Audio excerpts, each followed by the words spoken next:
सदाशिवसमारम्भां शङ्कराचार्यमध्यमाम् अस्मदाचार्यपर्यन्तां वन्दे गुरुपरम्पराम्।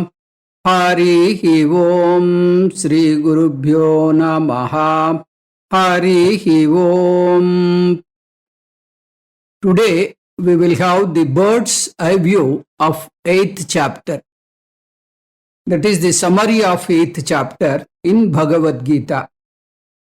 This chapter is called Akshara Brahma Yogam. In Bhagavad Gita, there are 3 shatkams, as you all know. Chapter 7 to 12 comes under the Madhyama Shatkam. The first Shatkam deals with Karma Yogam.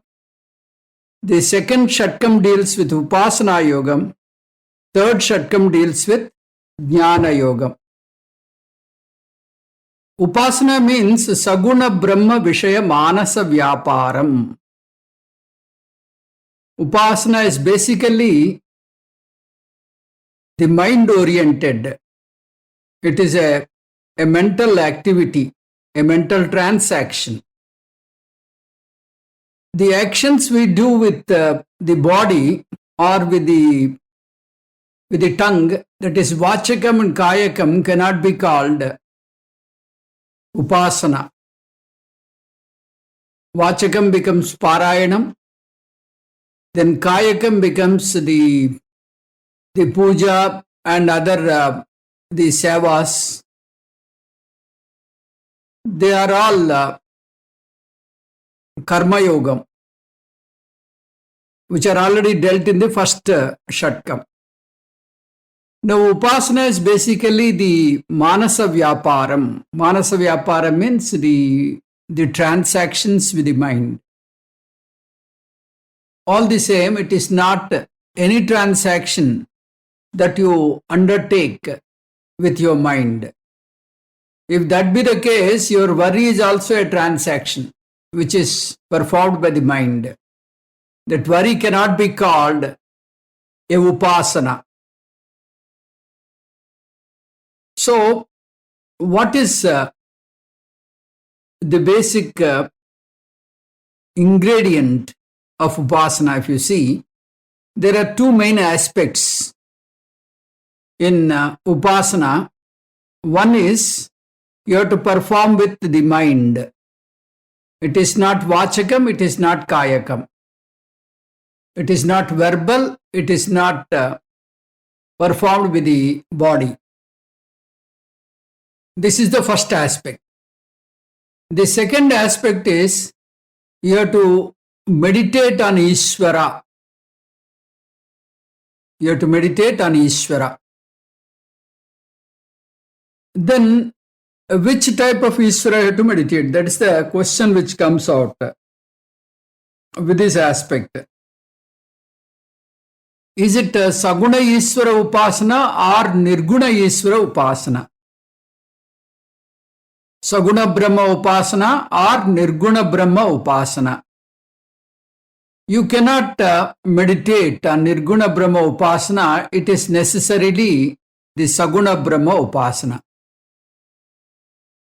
Then again, the question comes, is this Upasana Sakamam or Nishkamam?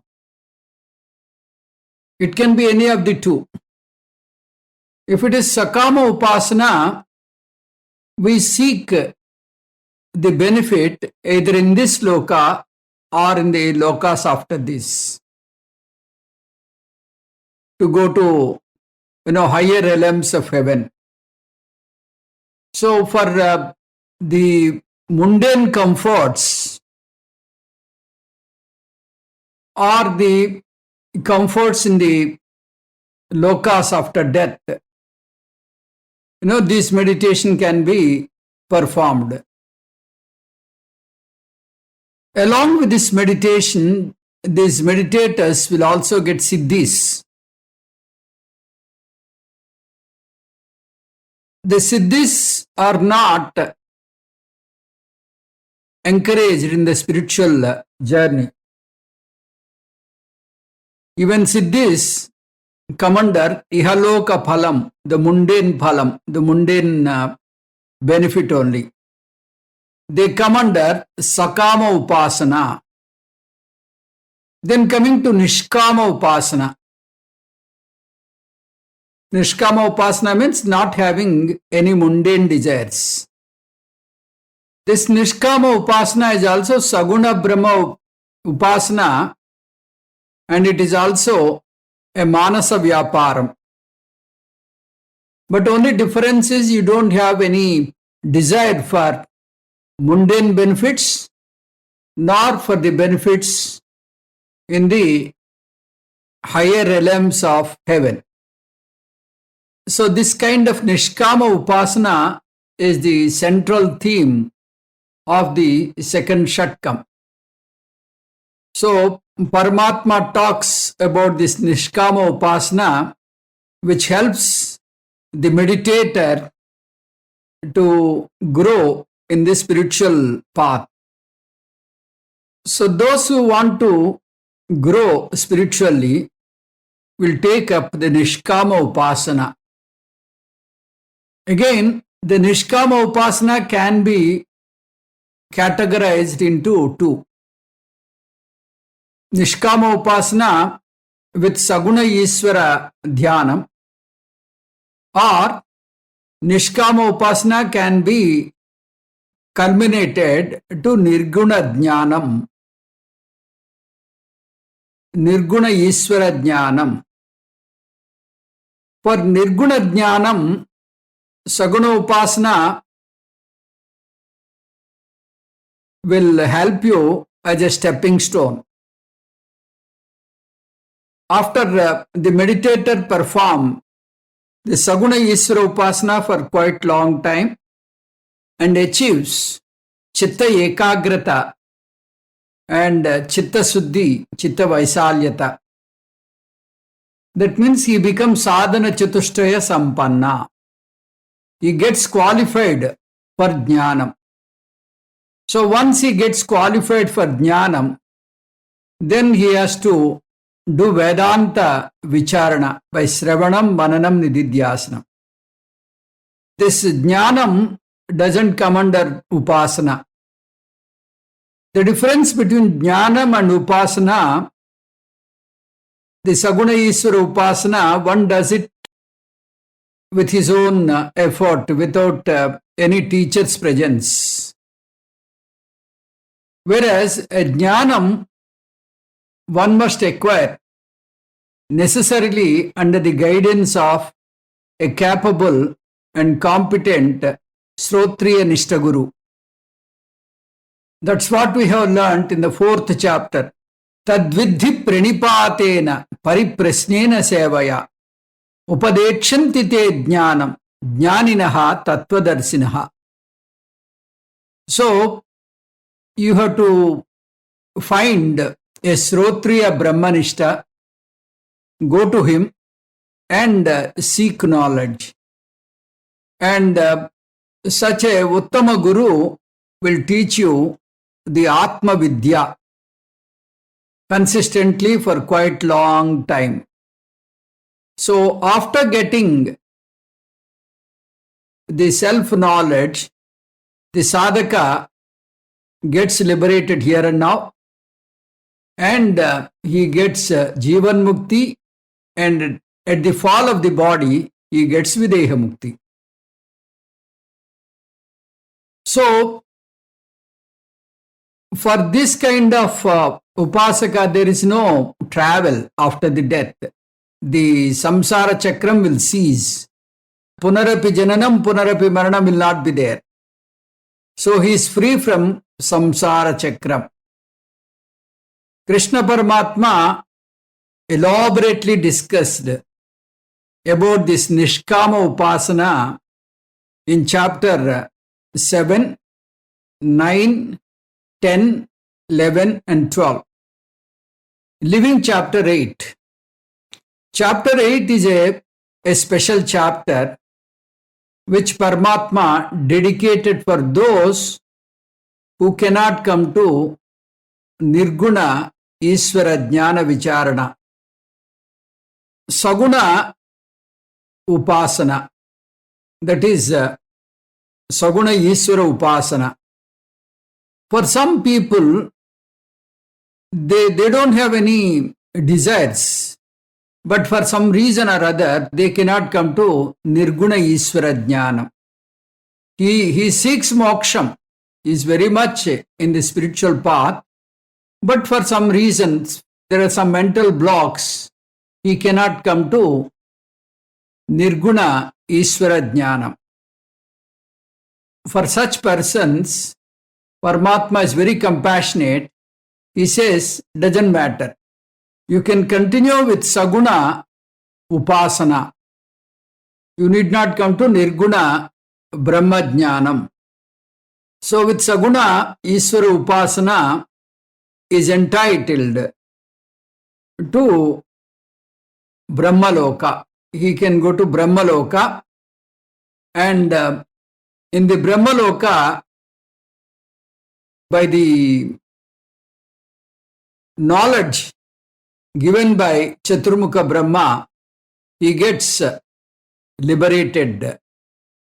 That is, he becomes Jivan Mukti in the Brahmaloka, and after that he gets Videha Mukti. This is called Krama Mukti. The Krama Mukti is prescribed for those who cannot come to Nirguna Ishvara Jnanam, or who cannot come to Atma Vidya, who cannot come to Brahma Vidya. But then our Puja Gurudev, he used to joke. He used to say that, see, I have not paid any heed to Dayanandaji in Rishikesh. He was telling all this about Nirguna Ishvara Jnanam, but I did not pay heed. So I had to travel all the way to Brahmaloka and learn the same thing. So that's what he used to say. Now this entire 8th chapter can be understood as 5 different topics. The first topic deals with 7 questions which are based on the technical words introduced by Paramatma in the 7th chapter. At the end of the 7th chapter, Krishna Paramatma introduced certain technical words. So Arjuna wants to know about those technical terms. So he posed some 7 questions, and Paramatma gave answers for 6 questions. The 7th question being Prayana Kala Ishvara Smaranam. That is dealt as the second topic. The first topic is 7 questions and the answers for the first 6. The second topic is Prayana Kala Ishvara Smaranam, which is from sloka number 5 to 14. The first topic, slokas 1 to 4. Then the topic number 3, 2 different kinds of targets, lakshyas, for this sadhaka. They are dealt from sloka number 15 up to 22nd. Then the 4th topic, 2 different kinds of paths and 2 different kinds of sadhakas. This is dealt from sloka number 23rd up to 27. Then the final topic is Upasana Stuti, the glorification of Upasana, which is mentioned in sloka 28. So we'll discuss topic wise. The first topic being 7 questions and 6 answers by Paramatma. 7 questions by Arjuna, the 6 answers given by Krishna Paramatma. This is dealt from sloka 1 up to 4. So, Krishna Paramatma introduced certain technical terms in the 7th chapter. At the end of the 7th chapter, he introduced certain technical terms. So Arjuna raises his doubt about these topics. So we'll see the questions and the answers. The answers are very brief. First question is, Tad Brahma Kim? Who is that Brahma? So Paramatma answers, Paramam Aksharam Brahma. Parama means the most exalted, the most revered, the most wanted. Akshara Parabrahma. That is the ultimate Swarupam of Ishvara. This is the question 1 and answer to that question. Then Kim Adhyatmam? Adhyatma means what? These are the technical words used by Paramatma in the Brahma, Adhyatmam and Karma, like that he has used some 7 words. So Kim Adhyatmam? Swabhavaha Adhyatmam Uthyate. Swabhavaha means the Chaitanyam that is seen in this body. The body is Jadam, the body is insentient, but it exhibits Chaitana Tattvam. That very Chaitana Tattvam is Adhyatmam. Now, the first answer Brahma and the second answer Adhyatmam are one and the same. Both refers to the Sarvavyapaka Chaitanyam. Both are the consciousness. But the consciousness viewed in different angles. Same person, when he was seen from the son's angle, the person becomes a father. When he is seen from the wife's angle, the same person becomes husband. When he is seen from the Shishya's angle, he becomes Guru. So like that, the person is same, but the viewpoint is different. So in the same way, when the Chaitanyam is seen from Samashti Drishti, it is called Brahma. When the same Chaitanyam is viewed from Vyashti angle, it is called Adhyatmam. That means from the individual angle, the Chaitanyam is called Adhyatmam. From the cosmic angle, the Chaitanyam is called Paramatma or Brahma. Adhyatmam is Jivatma, Brahma is Paramatma. Then third one, Kim Karma? What do you mean by karma? Bhota bhava bhavotkaraha visargaha. The karma is the very reason for the future srishti. Now we are in this srishti. After this, the pralayam comes and again srishti takes place. And this karma is the reason for next srishti. So whatever is the punyam and papam that is accrued by these people, so in order to exhaust this punyam and papam, the srishti is created. Jivas, they have to exhaust the punyam and papam. So they need to transact. They need a body. So the srishti is created. So for karmapala kshayam, the srishti is created. So whatever happens here is because of the past karma. Paramarthananda says in a humorous way, even if a mosquito bites you, the mosquito is, it is exhausting punya and you are exhausting papa. So that way, it is all intelligently put together. Adhibhutam kim proktam. What do you mean by adhibhutam? Adhibhutam ksharo bhavaha. Whatever that gets destroyed, that is called adhibhutam. In the srishti, nothing is permanent. Everything gets vanished in the course of time. So everything is charam. Everything is subject to destruction. So, Bhutam means Panchabhutas. So, everything is created by Panchabhuta, like Jagat, the Vyashti Sariram, and the Samashti, everything is the Jagat, everything is created by Panchabhuta. Jagat and the Vyashti Sariram, all these are Ksharam. They are subject to expiry or subject to destruction. Adidaivam kimuchyate. Adidaivam kimuchyate means, what do you mean by Adidaivam?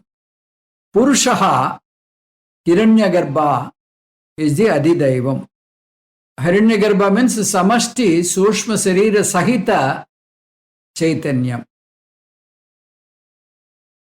If you see in the Vyashti angle, our Buddhi is Vyashti Buddhi.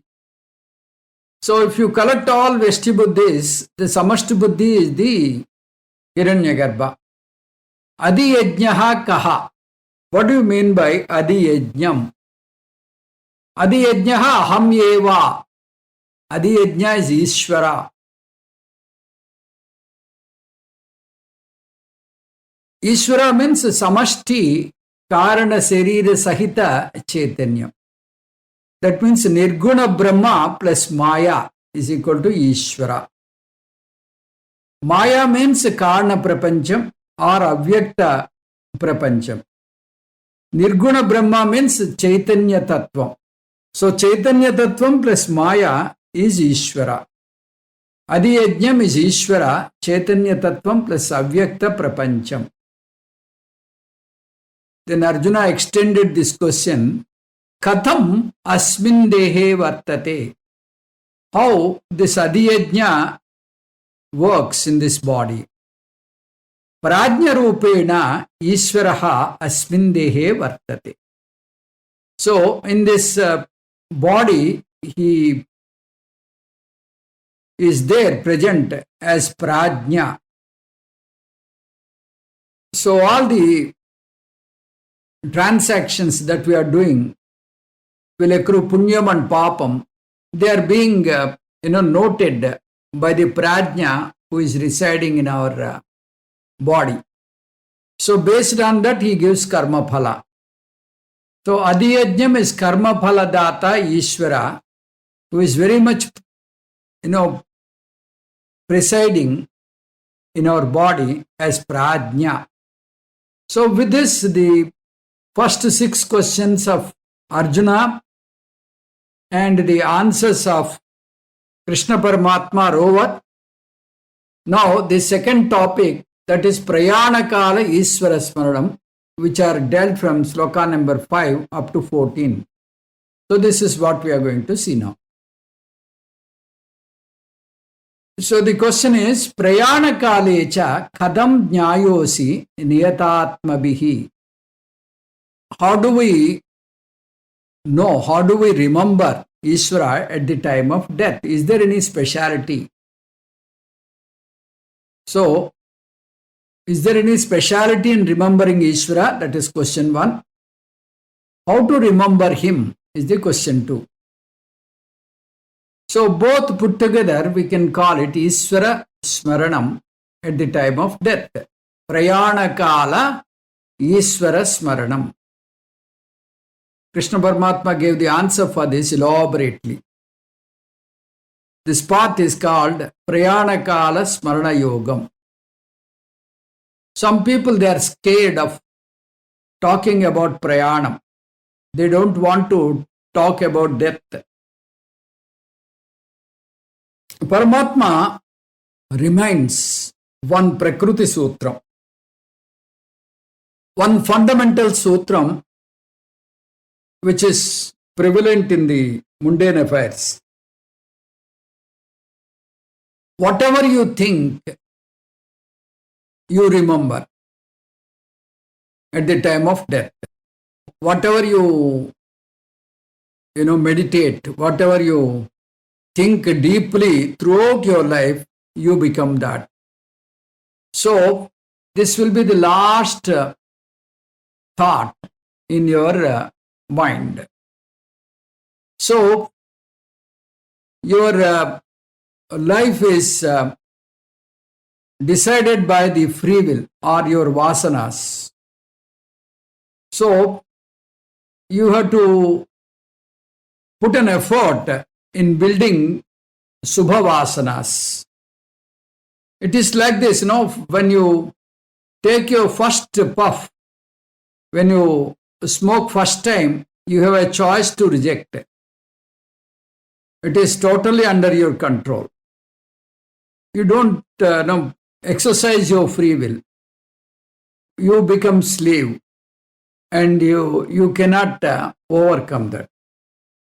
So similarly, whatever be the vasana that enters your mind, if you have a filter and see that subha vasanas enter your mind, that means the godly thoughts you entertain, at the time of death also automatically you get that smaranam. Yam yam vapi smaran bhavam yajatyante kalevaram.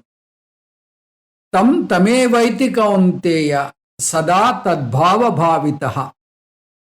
So whatever be the idea, whatever be the thought you entertain throughout your life, same thing props up at the end of your life. Suppose you woo money and prosperity here. Only your FDs and your property lingers in your mind at the time of death. Suppose you have too much of attachment with your family members. Only your family members linger before you at the time of death. So Bhagavan is nowhere near. So it is advocated that you spend majority of your time thinking of God and spirituality, so that you can remember God at the time of death. Is there any speciality in remembering the name of God at the time of death? Yes. If you remember God at the time of death, that will lead you for the future Jarma. So you have to make it a deliberate effort to think of God, and that should become a strong vasana in your subconscious mind, and it automatically props up at the time of need. Tasmat sarveshu kaleshu mam anusmara yudhyacha mayarpita manobuddhihi mame vaishyasya samsayam.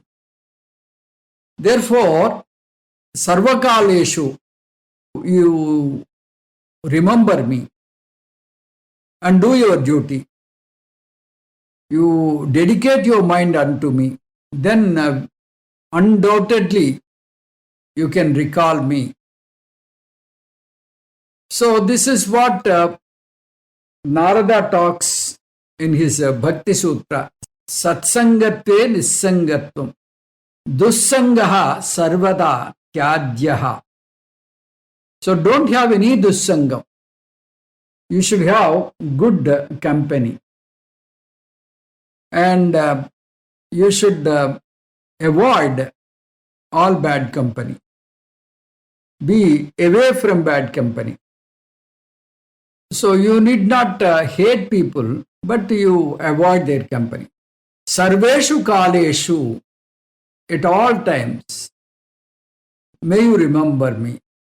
So if you remember me, automatically my name or my rupam will come to you at the time of need.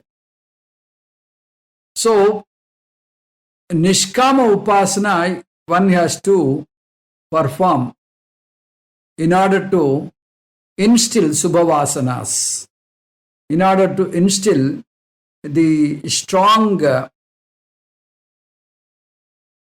revered ideas in the mind about God.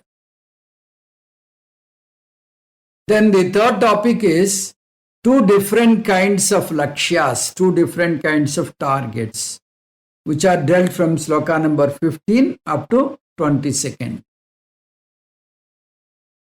These topics are, one is God, the other is the world. One is spiritual, the other is mundane. One is Adhyatmika Lakshyam, other is Prapanchika Lakshyam. One is eternal Lakshyam, one is temporary Lakshyam. Bhagavan is the embodiment of the permanency, security, peace and happiness. So anyone seeks these four only. This is the requirement for any human being. Om Achyutaya Namaha. That's what we say in Achamanam. So, we are talking about the Paramatma who is eternal, who doesn't fall, who is always the same. Not knowing this, for the eternity, for the peace, for the security, and for happiness, we run outside. We do not know that is the very Swarupa of Bhagavan. So, the outside world will not give you these things. They are all subject to the limitations of desa, limitations of time, limitations of space and time. So, after some time they all vanish. Only Bhagavan is permanent. So, we have to understand this. One person, he constructed a beautiful bungalow and he invited a sannyasi and he presented his house with a pomp and with a kind of pride. He said, see, I have built a permanent house. What do you feel? He looked at that sannyasi. He said that, of course you have done a great job, but you do not know whether you are permanent or not. So like that, there is no permanency in this world. Brahma bhuvanalokat punaravattino arjuna mam upetyatu kaunteya punarjanma na vidyate. So, the lokas up to Brahma loka, they are subject to destruction. So those who understand my real nature, those who understand my Swarupa will not have any rebirth. Otherwise, they are within the clutches of the time. They have to undergo. We always discuss three doshas in this world. Dukkha misritatvam, atruptikaratvam, bandhakatvam. Whatever be the phalam it is, however great it is, they are subject to these three things. So you are not promised the Sasvatatvam, Shanti, Bhadrata and Ananda in this world. It is always like a cardboard chair. A cardboard chair is good to look at, very ornamental. In the drama stage, they prepare a singhasanam, they prepare a simhasanam.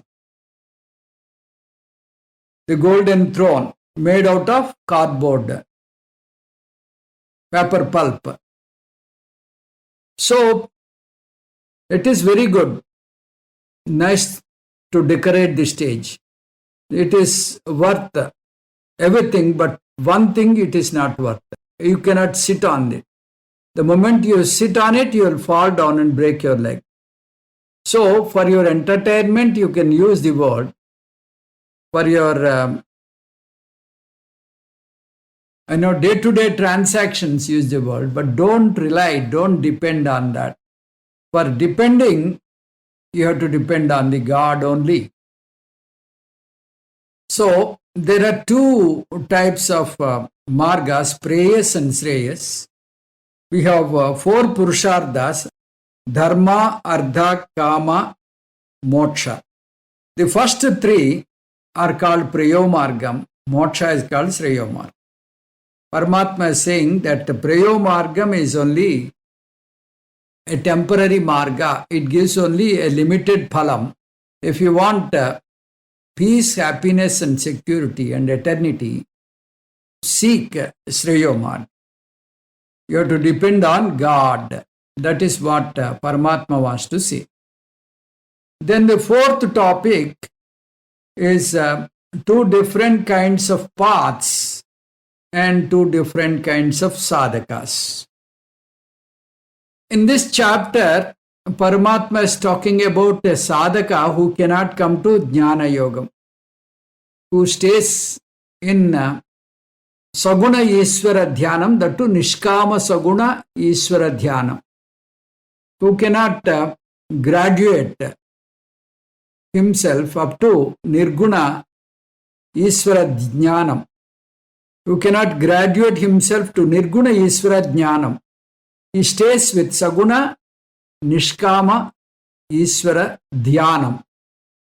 So, for such people, there are two paths. One who is in Upasana, one who is in the Karma Yoga, Kevala Karma Yoga. The person who does Kevala Karma, who doesn't take up Upasana, for such persons, he may be doing puja, he may be doing the Yajnam, Yagam and all those things, Tirthayatras, then Nadi Snanams, all those things he is doing. Then he is entitled up to Swargaloka. The path is mentioned as Krishna Gati. The name of this path is Krishna Gati. Everything is all right with this path, but there is one defect. In Krishna Gati, after he exhausts, after he completes his prarabdha, he has to come back. Tetam bhuktva swargalokam vishalam, kshine punye mathyalokam vishanti. So having completed his prarabdha, he has to come back to earth. That is what Paramatma cautioned in the 9th chapter. So, the Krishna Gati is okay. You will enjoy the pleasures there, which are much superior to the pleasures in the earth.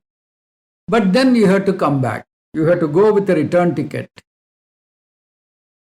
And the Sukla Gati, the other path, which is superior to Krishna Gati. So in the second Marga, Sukla Gati, this is for those who, join, those who add Upasana, Saguna Ishvara Upasana, along with Karma, they go to Sukla Gati. So here, they go to Sukla Gati and they are escorted by certain devatas. Uttarayana Abhimana Devata, then Suklapaksha Abhimana Devata, the day Abhimana Devata. Like that, there are certain devatas who escort this sadhaka up to Brahmaloka.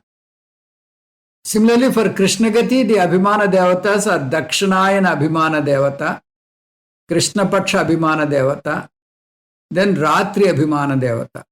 These are the devatas who take Kevala Karmata to Swargaloka.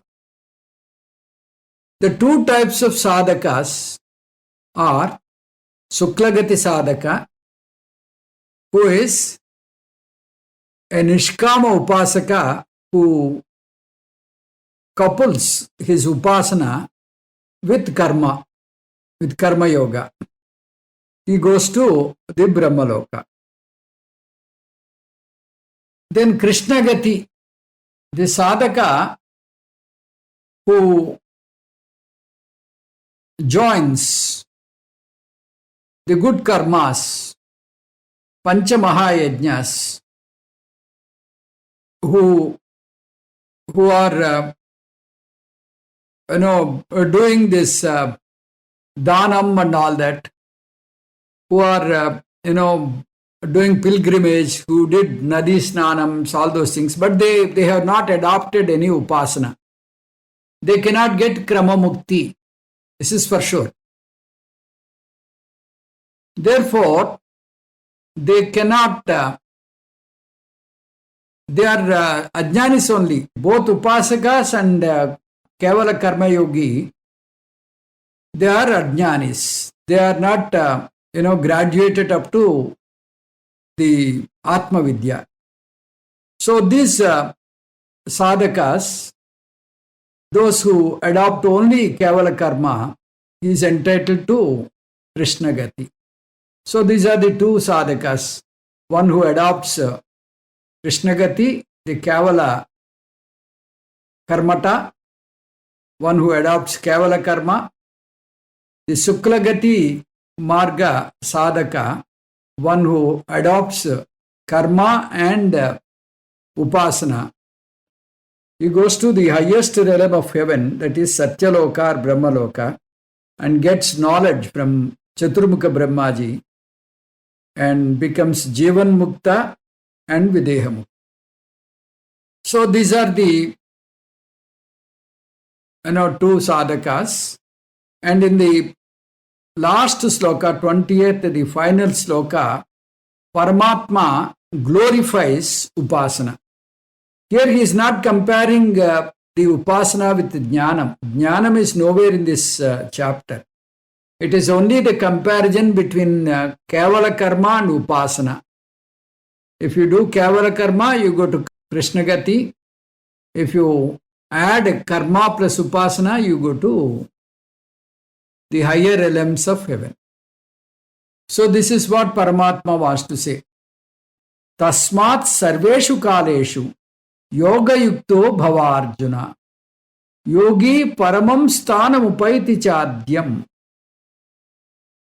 So, therefore, you have to always join your nishkama saguna Ishvara upasana along with the karma and get the maximum benefit.